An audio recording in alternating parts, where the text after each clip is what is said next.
Hello everyone, very good morning and welcome back once again to your favorite channel, that is StudyIQ English. We are going to start with today's session, that is the Hindu analysis for 1st of May 2025. Okay, so what are the top headlines for us? What are the most important news with regard to our UPSC CSE? Okay, from the context of today's The Hindu. Okay, so here we go. The first news that is surfacing not just into the Indian media but through the global media as well. Whether it is the victory of the opposition parties, whether is it the new policy of the government, it's still a concern, still a matter of debate. No one has a clear-cut answer over it as of now. But yes, cabinet has cleared the caste enumeration in census. Basically speaking, caste census will be happening inside our country. How good is caste census? What is caste census? First of all, okay, to answer the question, firstly, what as an aspirant we must be always aware about, okay, that is what is basically caste census. So census, we know it very well, right? Census, that is simply, in Hindi we term it as Jangadana. That is simply talking about the population. What is the exact population of the country? This is what census is. Okay. Now, when we talk about caste census, we will figure about, okay, specifically with the term caste census, we'll figure about the communities, okay, with obviously the numbers, the present condition, etc. Okay, but yes, the most important thing will be the condition.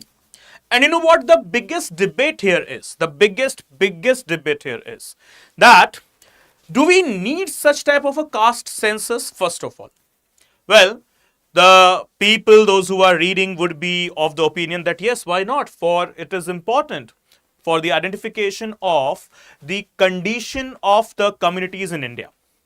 But to those people, those who are of the very same opinion, okay, yeah, okay, I'm also of the same opinion that we must be having, the condition of the different communities in different communities, what we have in our nation. But make no mistake, guys, we already have multiple constitutional commissions for it. Yes, you heard that correct. Constitutional commissions are already existing in our nation. Like, for example, we have got the National Commission for Scheduled Caste under Article 338. We have got a National Commission for Scheduled Tribes under Article 338 capital A. We have got a National Commission for Backward Classes under Article 338 capital B. We have got Special Officer for Linguistic Minorities through Article 350 capital B, right? So we have got Commission for Linguistic Minorities, we have got Commission for Scheduled Castes, Scheduled Tribes, Backward Classes, and all of these are constitutional position. That means they are deriving their source, their authority, their powers, everything from the Constitution itself. Right? So now when I'm saying that I'm having a distinct caste census, I'm having a separate caste census. Okay, that's fine, no harm in that. But the fact here is already these commissions are existing. So what extra caste census would be providing to me? Okay, apart from these commissions, apart from these already constitutionally empowered bodies or authorities, what caste census will be providing to me? So, simply speaking, caste census will be providing the addition or subtraction of the communities from the lists of SCs, STs, backward classes, or even the linguistic minorities. This is what basically the caste census will be focusing. And now there comes another big question for us. Big question for us. Whether this caste census will be providing a boost to the social infrastructure of our country, or will it be a question mark on the unity and integrity concept of our nation? What it will provide us exactly? So, when we talk about as the first statement that I gave in the beginning of the session itself, that is it going to be a type of a victory of the opposition parties, or is it going to be one of the new policies or the change in the policies of the incumbent government? So, let's discuss the whole scenario. Caste census is not fresh or new to the Indian subcontinent.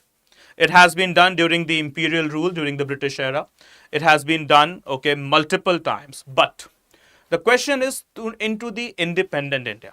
Have we ever witnessed any caste census in the independent India? No. And we have got two major names here. Okay. Congress at the time period of former Prime Minister late Indira Gandhi. Okay. Indira Gandhi opposed this caste census. She said literally no to caste census. Okay, literally no. But what we have seen since last around 3+ years, basically, since that caste census has resurfaced back into the Indian politics, including the opposition parties like Congress, DMK, AIDMK, as well as the Samajwadi Party or all the other parties, Trinamool Congress, and so on.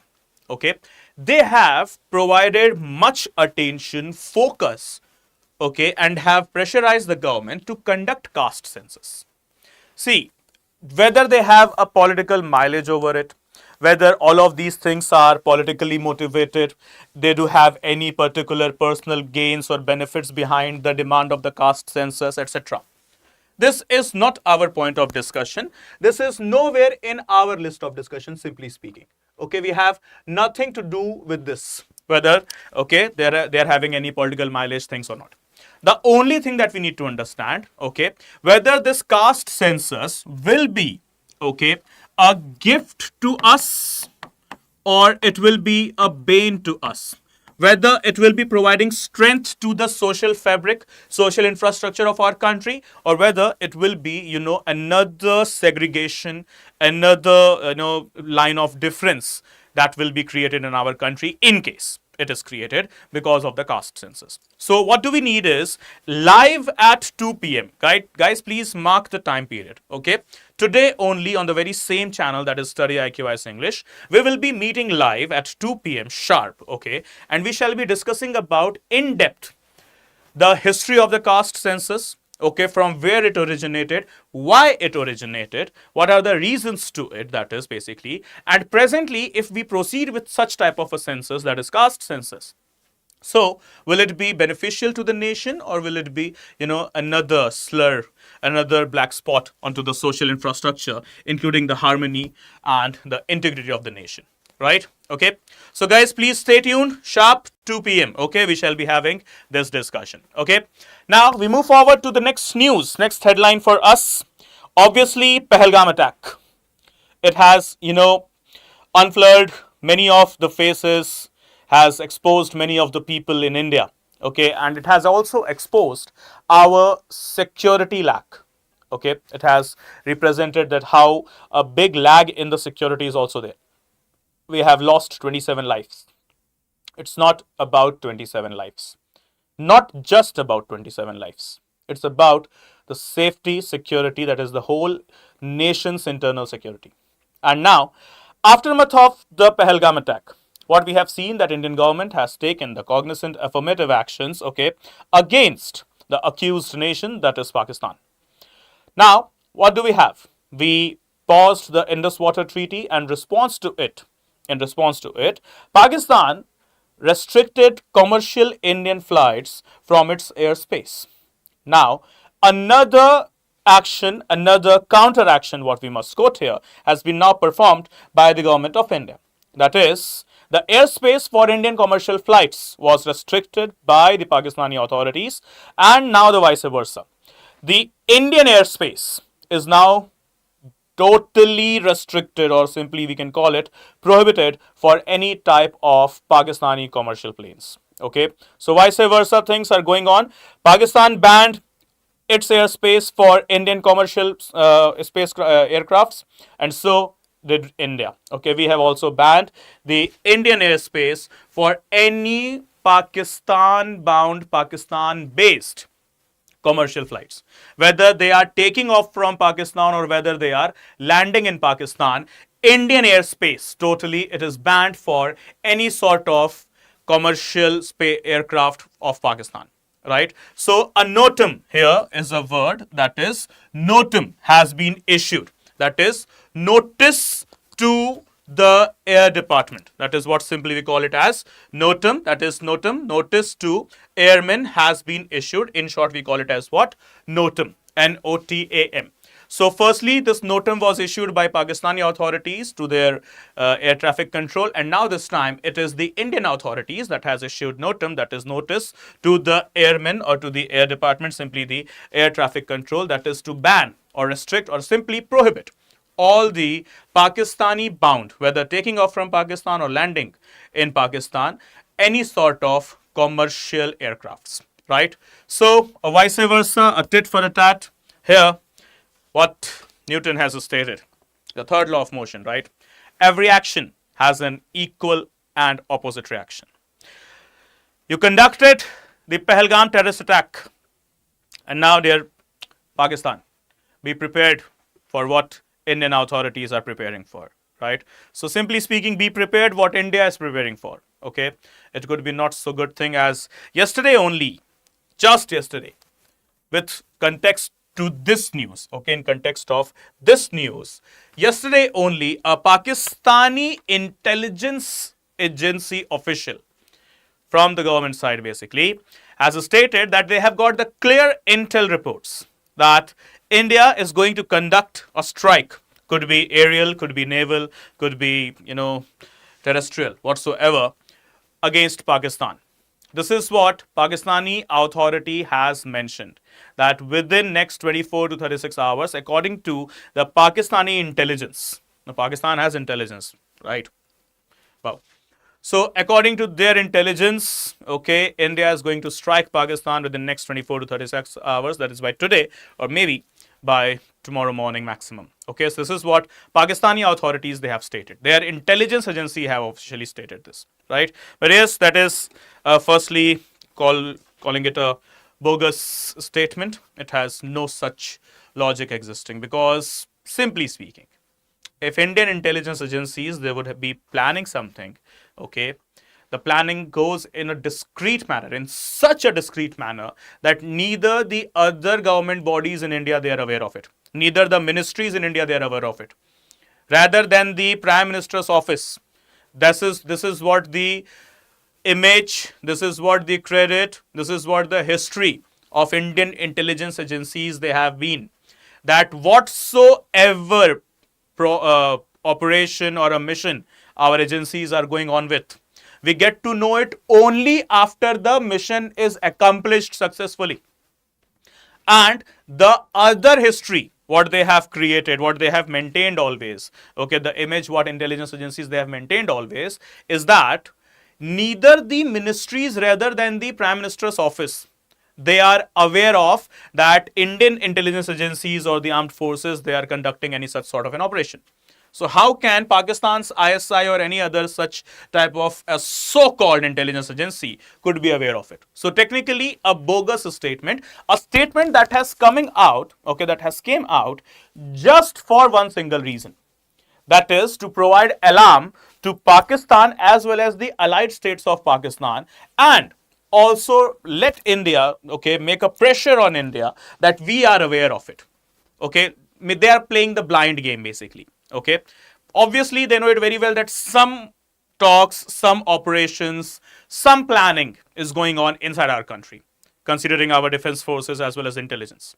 So because they are aware of this particular thing, so they have played a blind card that yes, let's just provide India a message that I'm aware of your actions, right? I know that you are going to strike us in the next 24, 36, 48 hours. But to message to Pakistan, in case someone from Pakistan is hearing, please, Indian intelligence agencies, their actions, their operations are so discreet that even apart from the Prime Minister's office, neither the other department, neither the other ministry is aware of it. right? So a bogus approach, a bogus statement has no real life existence, right?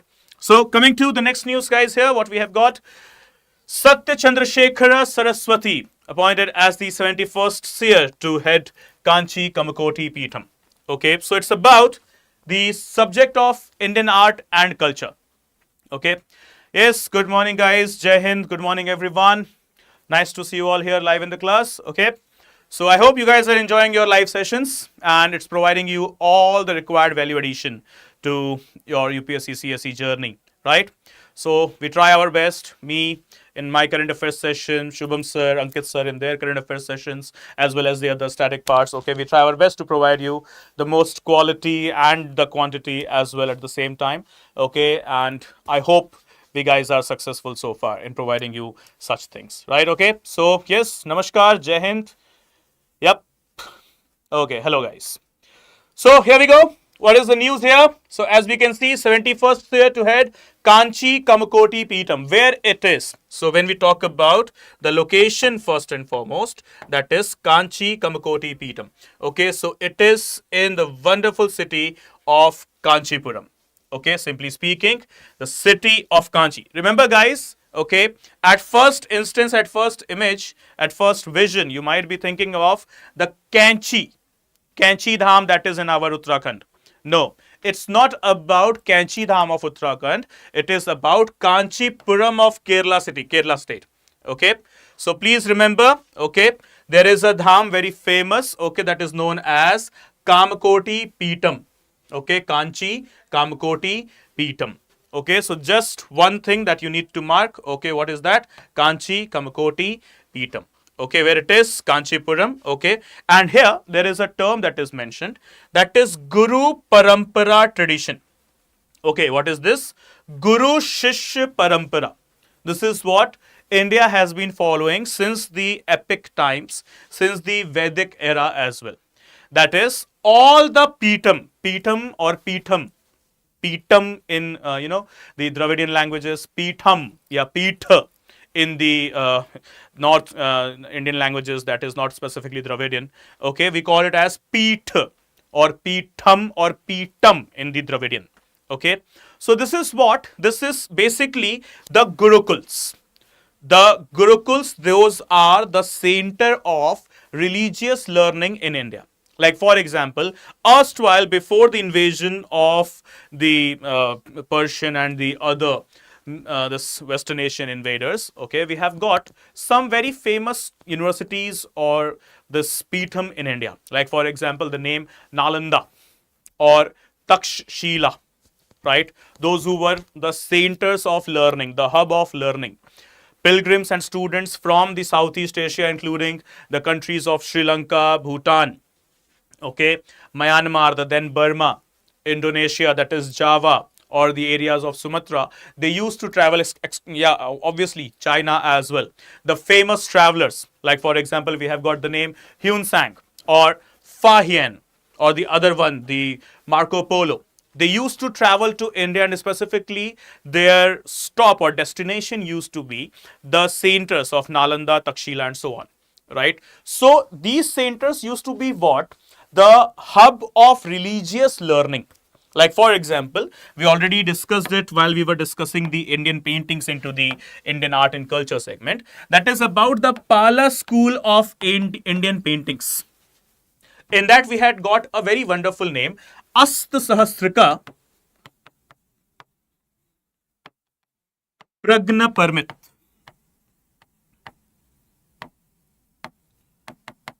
Out of which, okay, this is what? A manuscript which was painted, okay, and out of which we have got the Pala school. So the offshoot of Pala school, okay, simply speaking, the offshoot of Pala school was Upper Bhramsa School of Art. Also we termed it as the Western School of Art, right? So these were what? These were the center of religious learning, religious instructions, as well as the other subjects were taught. Okay, so from that ages itself, Yeah, from these ages itself, starting from Nalanda, Takshila, the Pala school, okay, or the Rajputana school as well, or the Deccan school, we have got the schools of Mysore, Tanjore, okay. What do we have always followed? We have always followed a particular trend, that is Guru Shishya Parampara. That is the head of the Peeth or the Peetham used to be the very capable Shishya, that is the student or the disciple of the existing Guru, rather than the son or daughter of the Guru. Okay, so they never followed the birth rights or the hierarchy through birth. Okay, simply what is that very famous dialogue कि राजा का बेटा राजा नहीं बनेगा, राजा वही बनेगा जो काबिल होगा. So what do we had? Not the son of the king will become always the son of the king, will always become the king. King will be only that person who will be capable of becoming king. Okay, so here, okay dear, it's your first day. Please tell me that how to read newspapers and understand them, and which type of questions are asked in the UPSC CSE. Dear, happy, right? Don't worry dear, just I will say please stay tuned with the regular classes, and I assure you your problem with regard to the newspaper reading, etc., and types of questions would be sorted in a day or two or a three maximum. Okay, so just please keep on having the regular classes. And to answer your question, how to read newspaper, okay, so this is how, okay, we are discussing it only, that you have to just focus on the relevant content. And to provide you support in identifying the relevant content, okay, every day at 11:30 a.m. I come live in front of you guys with the Hindu analysis. Every day at 4 p.m. live, okay, Ankit sir comes with you, okay, to discuss the Indian Express. Okay, so just go through any of the class, either the Hindu or Indian Express, whatever you wish, okay, and you will be given the clear insights of how to read newspaper, how to identify the relevant news and identify its key terms as well. Okay, and apart from that, the types of questions that will be shared at the end, right? Okay, so here we go.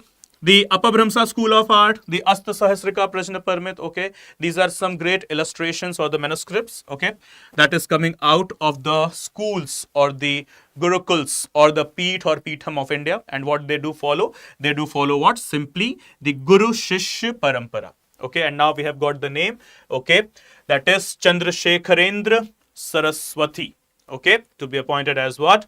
The 71st head or the seer of the Kanchi Kamakoti Peetham. Okay, right? So I hope this is all clear. So this is just the single news here that we need to discuss.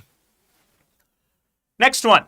Supreme Court shifts case on Lok Pal order to another bench. So what is the news? It's about the Supreme Court of India. Okay, and what is the news first of all? So, as you can see, a special bench of the Supreme Court headed by Justice B.R. Gavai. Remember guys, Justice B.R. Gavai, who is going to be the next Chief Justice of India as well. He will be taking oath as the CJI, okay. He will be taking oath of CJI, that is Chief Justice of India, on 14th of May. Right. So within next 2 weeks, we will be having our new Chief Justice, okay, that is CJI. His name will be Justice B.R. Gavai. Okay, so a bench led by Justice B.R. Gavai yesterday gave a suo motu case concerning the jurisdiction of the anti-corruption on the Ombudsman Lok Pal to act on complaints against serving High Court judges to another bench. Now, what is this whole news all about? What is this whole article all about? So let's, cut it down. Let's shorten it and come to the relevant points only. So the news is firstly about Ombudsman, that is Lok Pal. Okay, and yes, it is focusing on the accountability of judiciary. So on the pattern of accountability or on the question of accountability, we already had multiple discussions. Simply speaking, the judges, they shall be accountable. The corruption inside the judiciary, it should be taken care of. The internal complaint inquiry, the internal inquiry or the internal inquiry committee, that IICs, should always be established. But here, the concern is with regard to the term that is Lok Pal. What is Lok Pal, or what is basically the Lokayukt? Okay, so here we go. We know very well a name, that is Kisan Baburao Anna Hazare. In short, We know him as Anna Hazare. Full name Kisan Babu Rao Anna Hazare. The one who led the Lok Pal movement in India. Right. And you know what? Many people think that Lok Pal movement got failed. But fact here is, Lok Pal movement came to be a successful movement, as Lok Pal and Lokayukt in India is already established. Lok Pal, that is at the central level, Lokayukt at the state level. We already have them. Okay. So what is Lok Pal and Lokayukt first of all? Just the very one single information that you need to keep in your mind. In India, Lok Pal is already there at the central and Lokayukt is already there at the states level. So here we go and talk about the features of Lok Pal or Lokayukt in India. So the Lokayukt is the Indian Parliamentary Ombudsman. Ombudsman, what is the meaning of the word Ombudsman? Ombudsman, simply speaking, the watchdog. Okay, what we can simply consider. Okay, watchdog of corruption. Okay, simply Lokayukt. Okay, so executed into power through and for each of the state governments of India.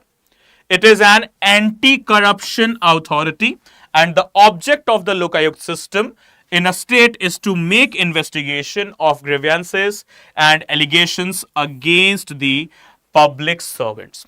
Simply speaking, considering the accountability and transparency concept.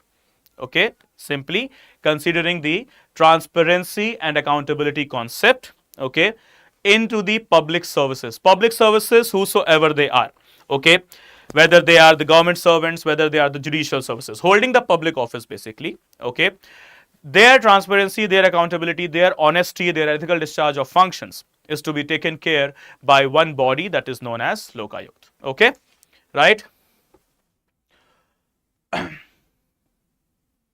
Okay, seems like trouble to understand. Don't worry, dear happy. Okay, just relax, dear.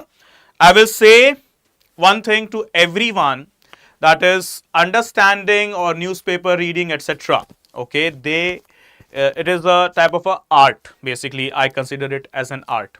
So, in order to excel in any art, what do we need to do is, we need to, be perpetual, be very, regular in our reading and understanding thing. Okay, once it is done, okay, once we are onto that perpetual note, okay, once we are done with the concept of reading and writing and so on, okay, not writing, actually reading, okay, all of these problems that you guys are facing, maybe, difficulty in understanding the terms, etc., etc., it will be eliminated at the earliest. And yes, to support you in that, okay, to provide you boost in that, to be the proper support system, here we are every day in front of you, okay, with the regular life classes, right? Yeah, so read and just watch the session. That's all you need to do. Okay, that will be enough. So here we go. Lokayukt, right?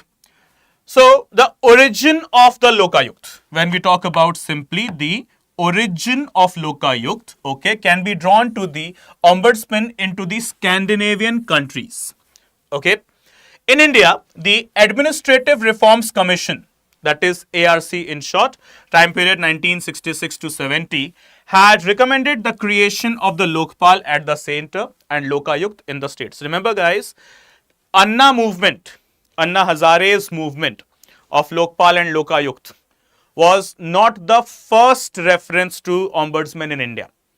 For the first reference, okay, for the point of first reference, please make it clear, that is the ARC, Administrative Reforms Commission 1. We have got the two ARCs, okay, the second one coming into the period of 2008, but not talking about that one, considering the first ARC, that is the Administrative Reforms Commission 1, okay, Lok Pal or the Lokayukt was recommended. Okay, what is the time period? 1966. They submitted their report into the year 1970. Okay, so before the passing of the Lok Pal and Lokayukt Act in 2013, remember, it is 2013 only. More than a decade has passed, around 12 years has passed, okay, since the establishment of the Lok Pal at the center and Lokayukt in the states. Okay, Maharashtra was the very first state to establish Lokayukt. it was year 1971, even before the Lok Pal Act at the union level came into being in 2013. Right? So, a value addition, knowledge addition here for us. First state in India to have its own Lokayukt, that is ombudsman, that is considering or just justifying the accountability of the public servants in the state of Maharashtra. Okay, 1971 ombudsman, that is Lokayukt, was already established. You can see 42 years later, okay, that is of 1971, 42 years later from here, we have got the ombudsman into the national level. Okay, it was Maharashtra, only it was the 1971, okay, that did that, right? So remember which state? Obviously the state of Maharashtra. And the next features of the Act, okay, Act of 2013. What is this? So we talk about the appointment of the Lokayukt, okay, simply talking about the appointment of the Lokayukt. So the Lokayukt and Up-Lokayukt, that is Deputy Lokayukt, are appointed by the governor of the state. And at the national level, it will be obviously the President of India. Okay. While appointing, the governor in most of the state consults the Chief Justice of the State High Court and the leader of opposition in the State Legislative Assembly. Now make it clear. Appointment of Lokayukt. So the Lokayukt in India, or the states actually, it will be appointed by governor of the states concerned, firstly. And the governor will have to take into the consideration or consultation of two different bodies. Firstly, the Chief Justice of the State High Court, and secondly, the leader of opposition in the Legislative Assembly. So you need to mark it here. Okay, whenever you talk about appointment of Lokayukt,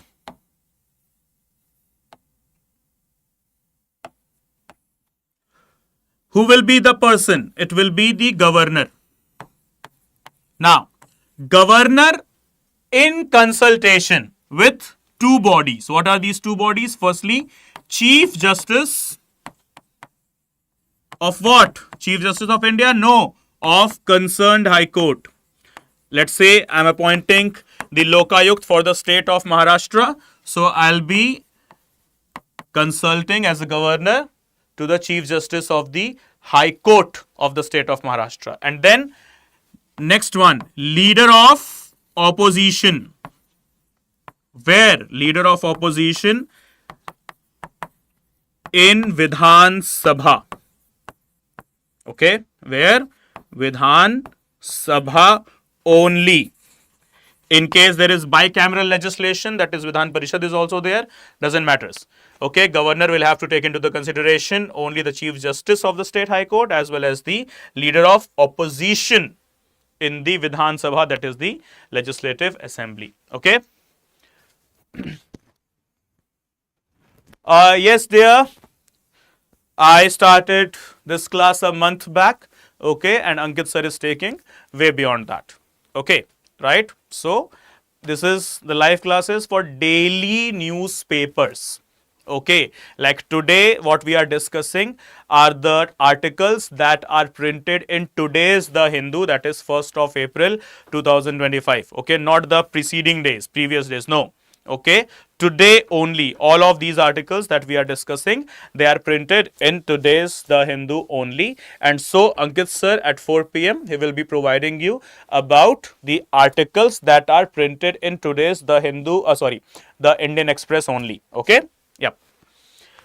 So this is Lokayukt's appointment. And now considering the tenure, in most of the states, the term of office fixed for Lokayukt is 5 years or the retirement age of 65 years, whichever is early.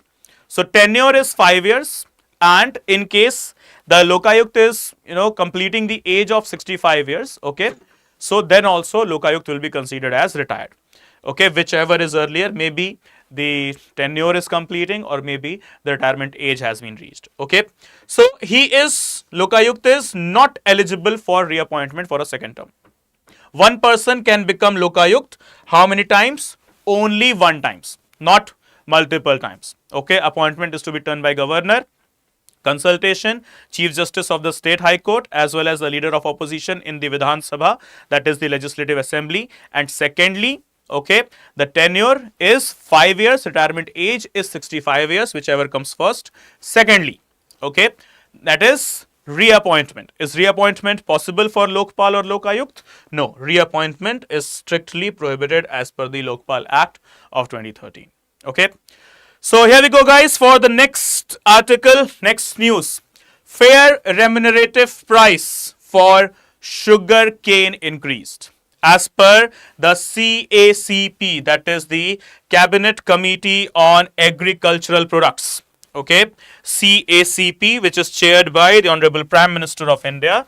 Okay, it has increased the FRP, that is the fair remunerative price, for sugar canes only. As you can see, a farmer handing, okay, or carrying the sugar cane. So remember, guys, MSP and FRP, these are two different things. We are not discussing the news of MSP, minimum support price. MSP is for 24 other agricultural products, okay, whereas FRP, that is fair remunerative price, it is only and only for the sugar cane. Remember, everyone, FRP, fair remunerative price, it is only and only for sugar cane and no other second agricultural product, whether food, cash product, or cash crop, or a food crop, the thing.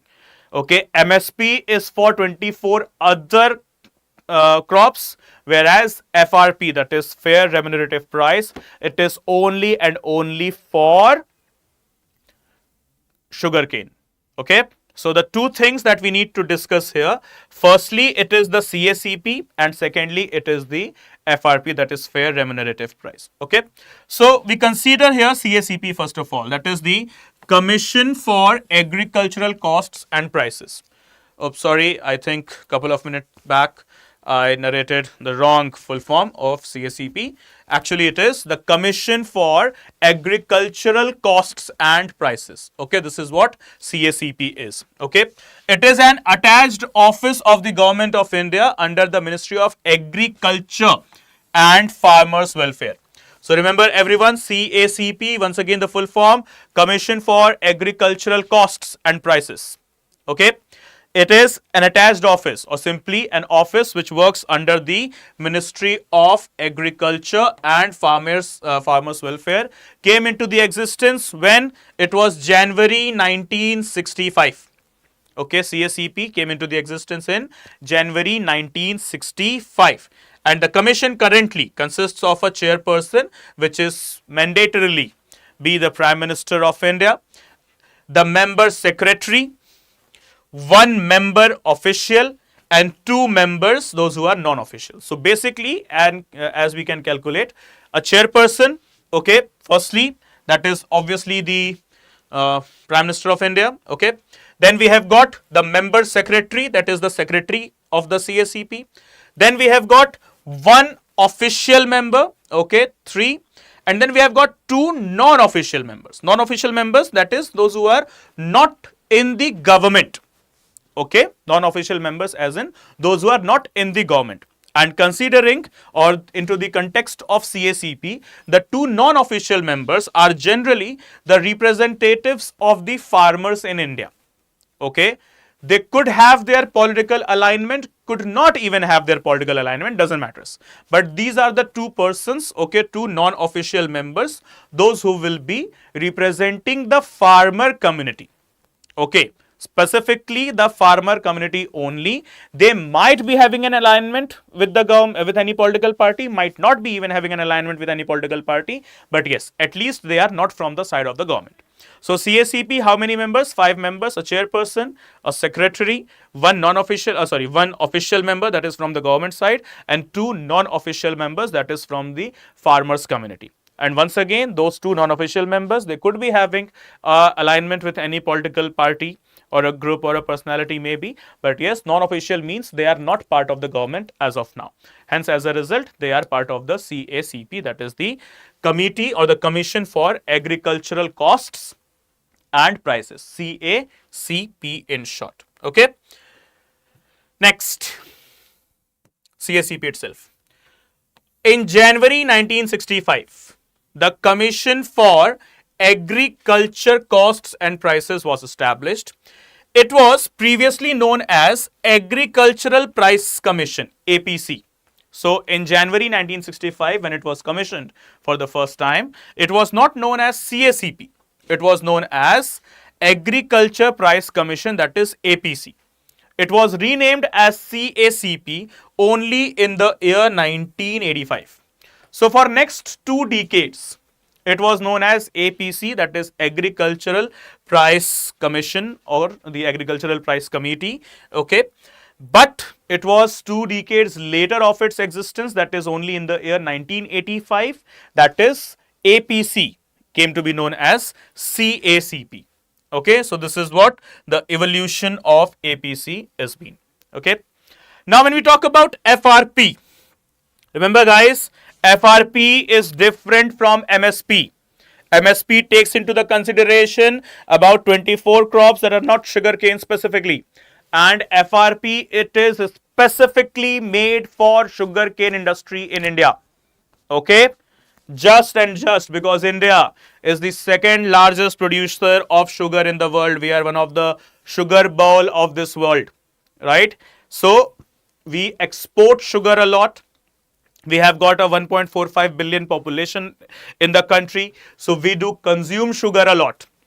So sugar is one of the benchmarks of the Indian agricultural production or the Indian agricultural industry, right? So for this, what we have got a specific policy, okay, that is known as FRP, fair remunerative price. So here we go.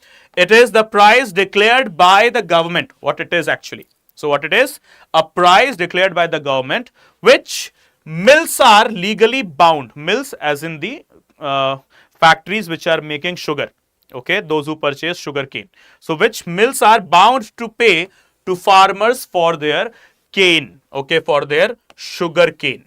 So let's say I am a mill owner and there is a person next to me who is the farmer. So as per the norms set by government under FRP, there will be a minimum amount of sugar cane, okay, minimum amount to 1 piece or 1 unit of sugar cane fixed by the government that I am bound to pay as a mill owner to the farmers. Okay, so let's say the government has kept 100 rupees per sugar cane. Okay, per sugar cane 100 rupees, for example, government has kept. So as a mill owner, I am bound to pay how much? 100 rupees minimum. I can negotiate with farmers if I have to pay more in case. Okay, but yes, minimum amount, that is the threshold amount, is 100 rupees, for example.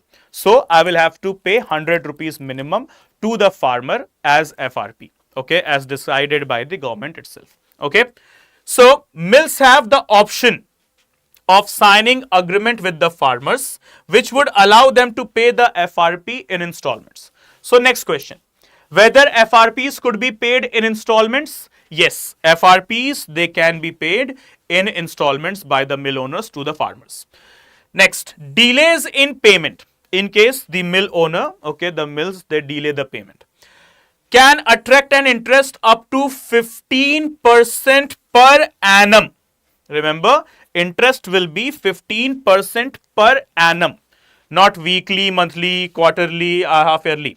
It will be annually only. So interest under the FRP, it will be 15% per annum, and the sugar commissioner can recover unpaid FRP as dues in the revenue recovery by attaching the properties of the mills. So basically, in case the mill owners, they fail to make the payment, okay, then a sugar commissioner will be appointed who will confiscate the property or the revenue of the so-called mills, and then from there the sugar commissioner will pay it to the farmers. Okay, so basically it is a type of a safeguard initiated by the government for the protection or the safety of whom?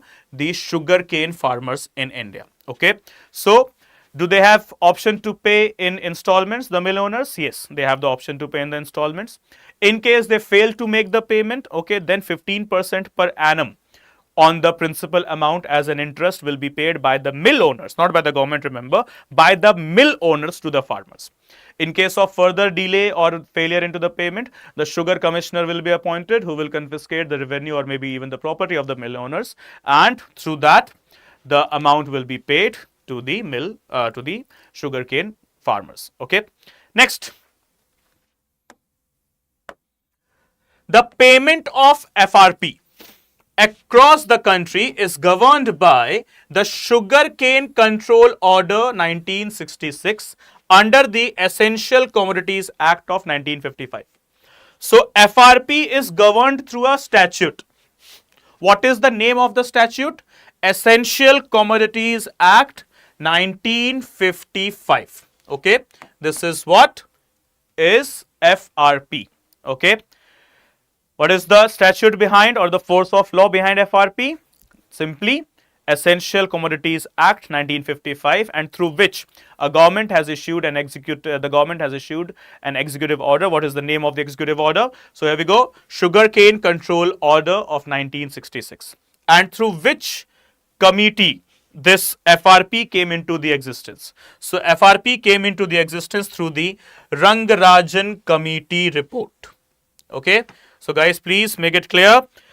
Rangarajan Committee report, okay, recommended the establishment of FRP here. Okay, and through this committee report, what we have got? The FRP for the sugarcane farmers in India. Right? So as simple as that. So moving on to the next news or the last news for the day. Grand celebration mark the 50th anniversary of Vietnam's victory in 1975.